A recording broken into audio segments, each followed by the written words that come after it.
Niggas acting tough in the hood, till the wolves come. Bitches let it drink in the club, till the wolves come. Surrounded by the sheep in the street, till the wolves come. Everyone strip on the floor, we the wolves done. Who could fuck with De Niro? I got a Snyder extended clip, so who wanna play hero? Go bad shit like Ozzy, I was born in the darkness. Oh, you the wolf till we pull up and you're harmless. So pray to Oliver, Don Dada, the top shotter, the top spot, final boss you cross, that's when your ride stop.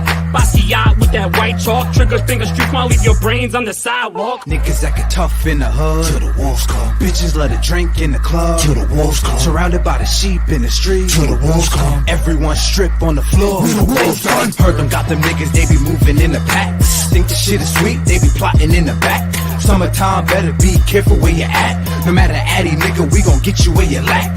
Dipping, creeping through the night, it's precise. Catch a nigga slipping for his ice, worth your life. Answers yes, well, did nigga pay your price? Right or wrong, when you see the moon, it's on sight.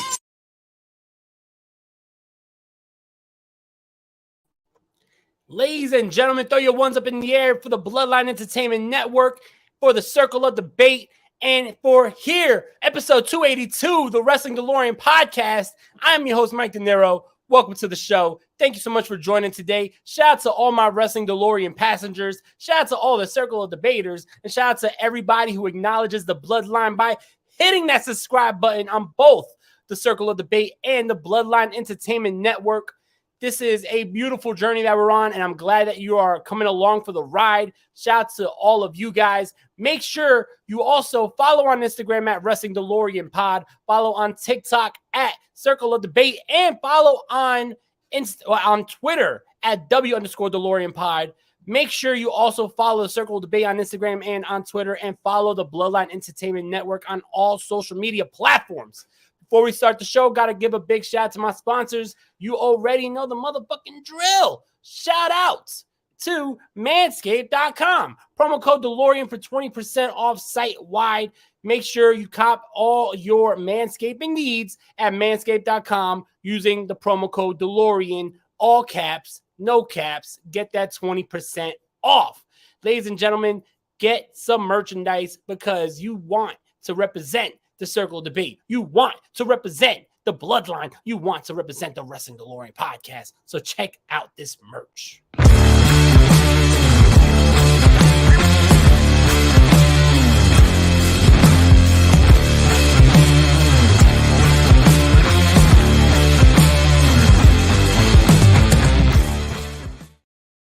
Now, the reason why we are here on a Tuesday, just like why we are here every Tuesday, is to talk about TNA wrestling. We do the TNA rewinds here on the Circle of Debate, Bloodline Entertainment Network, and the Wrestling Delorean Podcast every Tuesday. And this is just like every Tuesday, but this is a very special Tuesday because we're talking about one of my favorite shows in TNA history, one of the biggest shows in TNA history, Bound for Glory 2006, where it was main event, Jeff Jarrett versus Sting, career versus title. And guess who's the special guest enforcer? The Olympic gold medalist, Kurt Angle. So let's get into that show. Let's strap on your seatbelt. Let's go back in time to 2006, and let's talk about TNA Bound for Glory.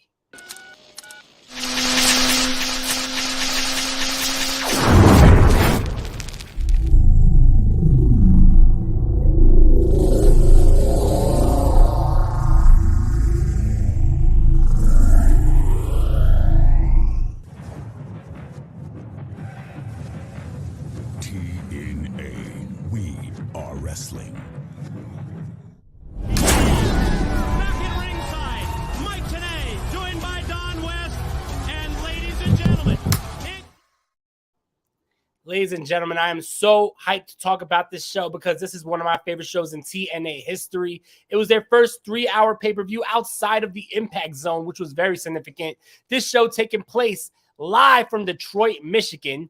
The first time that TNA was in Michigan, let alone the first time TNA was outside of Nashville, Tennessee, or Orlando, Florida, besides their first show, which was in Alabama. But this was a huge, significant show, probably the biggest show they could even put on the fucking air up to date. So let's talk about it right now. We start off with the Kevin Nash Open Invitational X Division Gauntlet for the gold.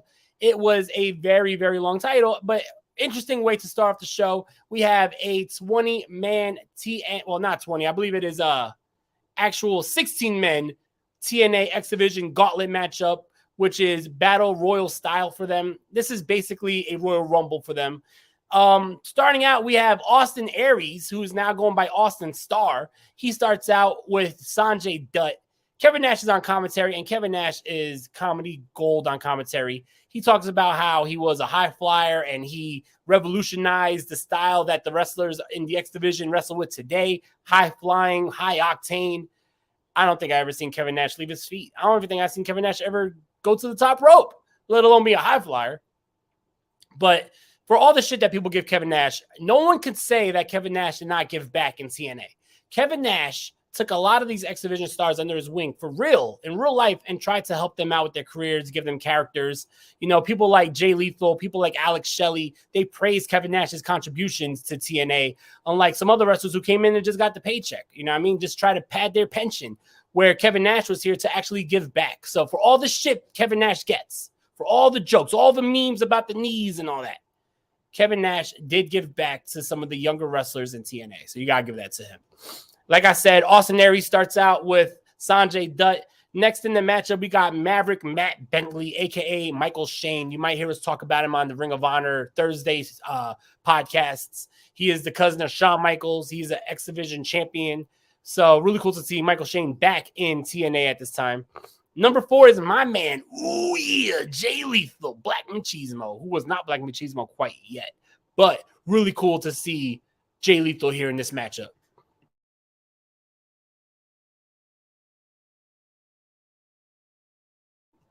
My bad. So anyway, Jay Lethal in this matchup. Jay Lethal, who's still going strong. One of my favorite wrestlers. You know, I am a big advocate for Jay Lethal. I think that he is highly underrated. He's a big star. And speaking of big stars and speaking of big meaty men, we got A1 from Team Canada, number 5 here. He is 6'6". The man is about 240 pounds. And some may say, if you're new to this, oh, how is he in the X Division? Because the X Division prides themselves on not being about weight limits. It's about no limits. So A1 fits right along here with the rest of the X Division guys. Number 6 was Zach Gowen, the one-legged wrestler who came from the WWF and is now here in TNA in the X Division. Number 7 was Kazarian, a guy who is synonymous with the X Division, a guy who is synonymous with TNA, a guy who has done it all, a guy who's back in Impact Wrestling to this day. You know, recently he's been doing things with AEW, Impact Wrestling, a guy who's still going strong. Big fan of Kazarian. I'm glad to see him here. Number 8 was a female named Saralda. Now, who is Saralda, you may ask? Saralda was a wrestler who had, I believe, 2 matches in TNA. She was basically the China for the team of AJ Styles and Christopher Daniels, because AMW, America's Most Wanted, had Gail Kim constantly interfering in their matches. So when they went against AJ Styles and Christopher Daniels for the tag team gold, AJ Styles and Christopher Daniels introduced this woman named Saralda, this big jacked up female who was going to be the one to neutralize Gail Kim. So Saralda is back here in TNA, and she's now in the X Division Gauntlet. Number 8. Number 9 is a cult hero in TNA, Shark Boy. I always loved Shark Boy. When I was young, I had the Shark Boy mask. Shark Boy was the shit. Number 10 was the before I mentioned Alex Shelley, who I was surprised Alex Shelley came in number 10, being that Alex Shelley was Kevin Nash's boy, and this matchup was surrounded on making Alex Shelley a bigger star. So I thought Alex Shelley was going to be the last guy to enter into the ring here. Number 11 was a former TNA wrestler from the early Asylum years. His name was D-Ray 3000. He had a team with Shark Boy. Shark Boy and D-Ray 3000 reunite here, and they eliminate some guys. Number 12 is Johnny Devine. Number 13 is the very, very underrated Elix Skipper. Primetime Elix Skipper is one of the most underrated wrestlers, especially in TNA, with some of the craziest highlight reel moments. Who could forget when primetime Elix Skipper walked the top of the steel cage, the 6 sides of steel at Turning Point 2004? That is a moment that is still forever in every single TNA highlight reel, every promo videos, they always have Elix Skipper walking the top of the cage. Love Elix Skipper. We have a dwarf in this match, Short Sleeve Samson. Number 15 is Norman Smiley. And then finally, number 16 is Petey Williams, the Canadian Destroyer. In the end, it comes down to Austin Starr, a.k.a. Austin Aries, and Jay Lethal. And in his TNA return, Austin Aries / Starr beats Jay Lethal. He is the winner. He is now the holder of the trophy of the Kevin Nash Open Invitational Bound for Glory Battle Royal. Next up, we get AMW, America's Most Wanted, who was cutting a promo backstage on LAX. I thought that this was a little weird, being that AMW is not going against LAX tonight. But they're pissed off that Hernandez hit the border toss on Gail Kim. Gail Kim, who is not there tonight because she is injured due to the attack of LAX.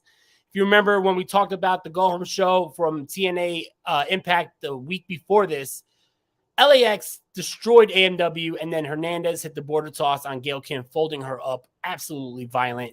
AMW says it won't be tonight, but they will get their revenge on LAX. Next, we see ECW legend of franchise Shane Douglas representing that triple threat. Somebody who we will definitely be talking about tomorrow here on the Wrestling Delorean podcast for the ECW show. He is here and he brings out his newly franchised Naturals. The Naturals, a TNA tag team who was there from day one. Good tag team, very underrated. Shane Douglas took over the managerial role for the Naturals because the Naturals used to be managed by the late, great Chris Candido. Now, those who listen to my Wednesday ECW reviews know that Chris Candido and Shane Douglas were very close. They were very close. They were in the faction, the Triple Threat, with Bam Bam Bigelow and the Queen of Extreme, Francine. And unfortunately, a couple months before this, Chris Candido lost his life. So Chris Candido, at the time before his passing, was the manager of the Naturals. The franchise, Shane Douglas, who at this time was more of a backstage role for TNA, took over that managerial position for the Naturals. I think that was really cool to see that. The Naturals go into this match for a 4-way tag match. It is the Naturals versus the James Gang, a.k.a. the New Age Outlaws, Billy Gunn and Road Dogg, a.k.a. Kip and BG James, versus AMW, America's Most Wanted, who we just saw calling out LAX, versus Team 3D, a.k.a. the Dudley Boys. Really good matchup. Fun match between four teams that will go down in TNA history as four pillars of that tag team division. In the end, though, Team 3D wins the matchup. They are self-proclaiming themselves now as the number one contenders for those NWA Tag Team Champions. Next up on the show, we have a Monsters Ball matchup. It is Raven versus Abyss versus Brother Runt, a.k.a. Spike Dudley, versus the Samoan Submission Machine, Samoa Joe, with Jake the Snake Roberts as the special guest referee. This matchup was absolutely batshit insane. A bunch of 6-6 spots, insane spots. One spot was Samoa Joe hitting a crazy-ass corkscrew dive onto all three men. These guys are brawling all over the arena, the CompuWare, I believe it's called, CompuWare Arena in Detroit, Michigan. At one point, Brother Runt goes climbing up the Titantron, and Abyss climbs up after him, choke slams him off the fucking Titantron, and if that wasn't bad enough, Abyss, 350 pounds, 6'8", monster of mass destruction, hits a dive from the top of the fucking entranceway onto Brother Runt, absolutely squashing him and eliminating him from this matchup. In the end, it was Samoa Joe who hit a fucking nasty senton onto Abyss's face, onto thumbtacks. Why would you ever agree to do that spot? Why would you agree to go face first into thumbtacks? Don't you value your eyeballs? Samoa Joe did not give a fuck. He put the Monster Abyss's face right through those fucking tacks. In the end, it was Raven who then pushes Jake the Snake Roberts and then goes to hit Jake the Snake Roberts with the Raven effect. Doesn't miss. He misses it. Jake the Snake Roberts, the originator of the DDT, hits Raven with the DDT. Samoa Joe picks him right up, hits the Muscle Buster. 1, 2, 3. Your winner of Monsters Ball, Samoa Joe. But that's not it, because Jake the Snake Roberts wants even more revenge on Raven. So he throws down the Python, the former Damien, onto Raven. Absolutely a great matchup here. Next up, we have a loser gets fired match. It is Larry Zbyszko, the living legend, versus Eric Young. Don't fire Eric was a huge thing back in 2006. Eric Young wins the matchup. It was a pretty quick matchup. It was more of a let me down match. Something to get the crowd, to take a breather. Eric Young is still in TNA while Larry Zbyszko, out of here, buddy. Next up, we have Jim Cornette, who comes out to a huge pop, which is funny because gone are the days where Jim Cornette could come out to a huge pop. He says that he is sick as a dog, but he wouldn't miss this for the world tonight. He says that he is announcing that Samoa Joe and Kurt Angle got problems, and that matchup will take place. That dream matchup between Samoa Joe and Kurt Angle will take place, but tonight is not the night. So if Samoa Joe comes out tonight and does anything to ruin the main event between Sting and Jeff Jarrett to get at Kurt Angle, Samoa Joe will be fired immediately. Kurt Angle then comes out to an even bigger pop than Jim Cornette got. Surprise, surprise. He says that he came to TNA to be the best, and he says he's wrestling now in front of the best crowd, the TNA crowd. He says TNA is the best, screw the rest. He says that tonight he will call Jeff Jarrett and Sting right down the middle. But he says to Jim Cornette, don't try to protect me. I don't need nobody to give me a stipulation to protect me. Samoa Joe, if you come down to that ring tonight, I'm just going to take you out like I took you out last Saturday on TNA Impact. This leads to Samoa Joe coming out right now. Right after his fucking huge Monsters Ball match, Samoa Joe comes out right now, and he wants a piece of Kurt Angle's ass. Kurt Angle's not waiting. They meet each other at the ramp, and we got another brawl. Another big brawl, another huge pull apart between Samoa Joe and Kurt Angle, this one being even bigger than the one that took part 2 nights ago on TNA. Huge brawl here. The crowd is going crazy. They finally get separated, and it is going to be official. Samoa Joe is gone from the arena. They escort him out of the building. Kurt Angle has no one else to worry about tonight. All he has to worry about is his duties as the special guest enforcer for Jeff Jarrett and Sting. We next get the X Division title matchup. It is Senshi, a.k.a. Low Ki, who I did a deep dive on his career last week on Thursday here on the Wrestling Delorean Podcast. Strongly recommend you check out my episode on Low Ki for his Ring of Honor title win and about his career here on the Bloodline, here on the Circle of Debate. Check that out. He had a really good matchup here against the hometown hero, Chris Sabin. Really good matchup. Strongly recommend you go out of your way to see this. Lots of spots. They got about 20 minutes of great action here. In the end, Chris Sabin wins. He is your new X Division champion. Really good matchup.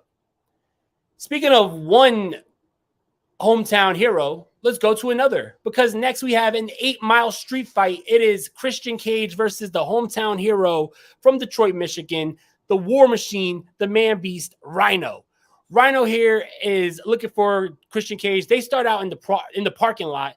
They just brawl. It's a wild brawl all over the parking lot, all over the backstage area, and sooner or later, they brawl into the ring. 1 year ago at Bound for Glory, Rhino won 3 matches in one night. Rhino won the Monsters Ball matchup against Jeff Hardy, Sabu, and Abyss. Then Rhino won a 10-man gauntlet to become number 1 contender. And then right after that, Rhino beat Jeff Jarrett for the World Heavyweight Championship in one night. 3 wins. A year later, Rhino is in the 8-mile street fight against Christian Cage, his former best friend. And in the end, Rhino is not victorious. Christian Cage wins the matchup after he puts a bunch of weapons and a bunch of shit. He stacks up lampposts. He stacks up ladders, tables, chairs all over, and hits some of the most devastating, nasty chair shots. This was the ultimate concerto. This matchup had a lot of action, though. Great match. Rhino hits his ECW-style apron pile driver through a table on the outside. Crazy, crazy matchup. In the end, Christian Cage is your victor. Let's talk about the 2 main events here. One was an absolute banger, and one was a match that will go down in history. But first, let's get to the banger, the co-main event, the TNA NWA Tag Team Championship matchup. It is 6 sides of steel cage matchup. It is LAX versus the team of AJ Styles and Christopher Daniels. And this was an absolutely amazing cage match. In my opinion, this might be one of the best cage matches in TNA history. I would put this up there with Mr. Kennedy or Mr. Anderson versus Kurt Angle. I would put this up there with Lethal Lockdown 2006. I would put this up there with Triple X versus AMW in the cage, where you had Elix Skipper walk the cage, like I said earlier. This matchup at Bound for Glory 2006, go out of your way. One of the best cage matches, one of the best tag team cage matches. LAX and AJ Styles and Christopher Daniels, they just beat the living shit out of each other. Homicide uses a fork on Daniels. Nasty spot, just ripping at the flesh of Christopher Daniels. AJ Styles hits a huge dive from the top. Picture perfect. It looks just so fucking beautiful. AJ soaring through the air from the top of the cage onto Hernandez. But in the end, it was Homicide who hit a nasty gringo killer onto AJ Styles, dropping him on the back of his head for the victory. 1, 2, 3. LAX is not only your new tag team champions, but they are now the target of both AMW and Team 3D. Main event time for the NWA World Heavyweight Champion, Special Enforcer Kurt Angle. We have Jeff Jarrett, NWA Champion, coming out OK Pop, versus the Icon Sting, who we haven't seen for 3 months. Sting here comes with a whole new look. He's not wrestling with the singlet. He's wrestling with the tights. He's got the red. He's got the black. He has a whole new look. It is a mix between Surfer Sting and Crow Sting, and they merged together for this fucking new look for Sting. It was awesome. Sting looked like he was in great shape, and this was a great matchup. Go out of your way to see this. One of the biggest main events that TNA could offer at this time, career versus title. If Sting wins, he is your new NWA champion. If he loses, he vows to walk away from professional wrestling forever. And spoiler alert, we still see Sting doing crazy ass fucking dives in AEW in 2023. And this is 2006. So I guess you could tell who the winner was. It was Sting. Sting wins the matchup when the referee gets knocked down and Kurt Angle enters into the ring as the referee. Before the referee could count to 10, he throws the referee out. He hits the referee with the Olympic slam. He tells him to let's get it on. And we have a great matchup. Jeff Jarrett goes for the guitar shot on Sting. He nails Sting with the guitar, but to no effect because Sting just fucking beats his chest. He nails Jeff Jarrett with a few clubbing punches, and then the Scorpion Death Drop puts the Scorpion Death Lock onto Jeff Jarrett. Taps out.